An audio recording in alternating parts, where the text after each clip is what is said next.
Hello friends, welcome back to my channel. So today we have this delicious oven baked jack roast smothered in gravy, and if you guys are ready, then let's get started.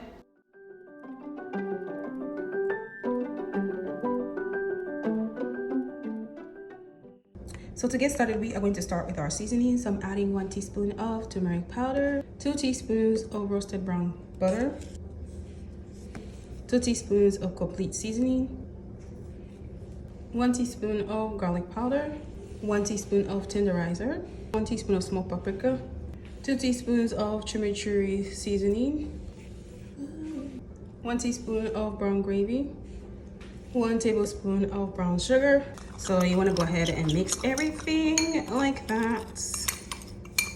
And then now we are going to move on to seasoning our meat. So I'm adding some seasoning at the bottom. We are going to do that. So this is a chuck roast. Much seasoning. I like my roast a little bit well seasoned.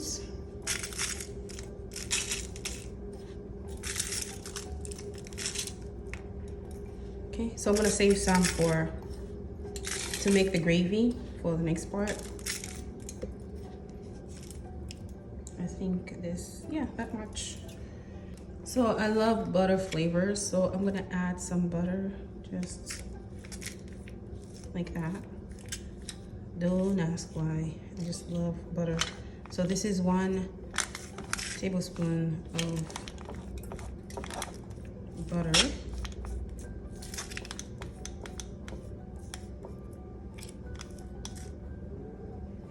I'm gonna just add just a little bit more of that, and we are going to roast it.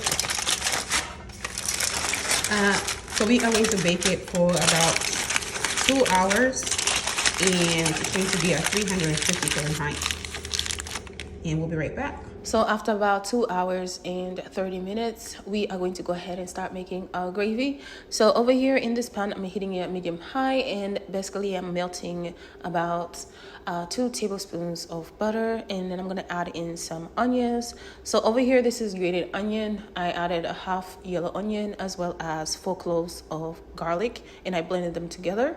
So next we are going to go ahead and add in our seasoning, the already made seasoning. So this seasoning should be about 2 teaspoons of seasoning, and then we're going to continue just stir frying.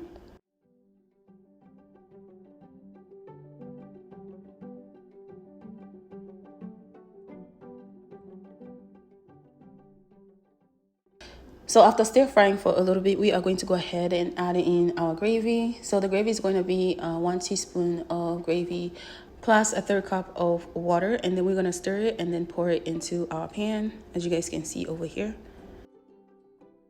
After mixing for a little bit, we are going to go ahead and add in another cup of water. This is about a 1/2 cup of water. And then continue mixing everything together. And then next, we are going to go ahead and add in our chuck roast.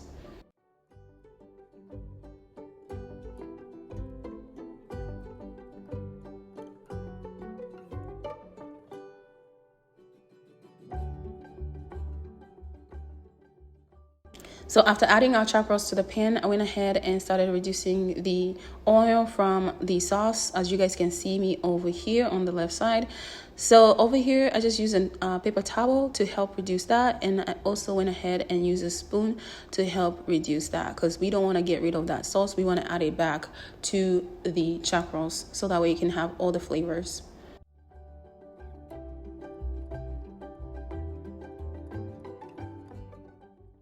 So over here, guys, you want to try your best to reduce the oil, and then after you are done, you want to go ahead and pour the rest of the sauce into the pan and let it boil together.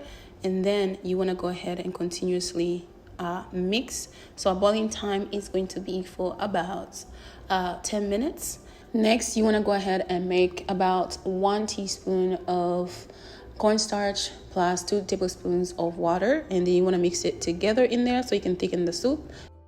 And then after that, we are going to let it come to a boil so that the gravy can thicken up. And you want to continue just stirring in there so it doesn't burn.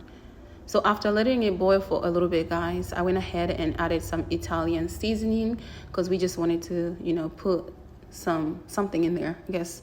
So over here, guys, the food is ready, and it didn't take that long because everything was already done. It took about 20 minutes for everything to come together besides the baking. So over here on the side, I am going to make a plate, and this plate is for my brother. He wanted rice. He wanted balsamic rice with the food. As for me, I wanted potatoes. I love me some mashed potatoes. And that is my plate, guys, as you guys can see over here. Guys, this chuck roast was so good. It was so delicious. The gravy or sauce was so delicious as well. This recipe was one of my favorite recipes, actually. I call it the lazy recipe because all I had to do is just put it in the oven, and then after that, you know, made a little bit of, you know, gravy on the side and stuff like that. So here's a close-up of how everything looks like, and I just want to say thank you for those who are subscribing, for those who are commenting. I hope you guys like my videos. Let me know what you think about this recipe, and I'll definitely see you next time when I make something new. Bye. Bon appetit.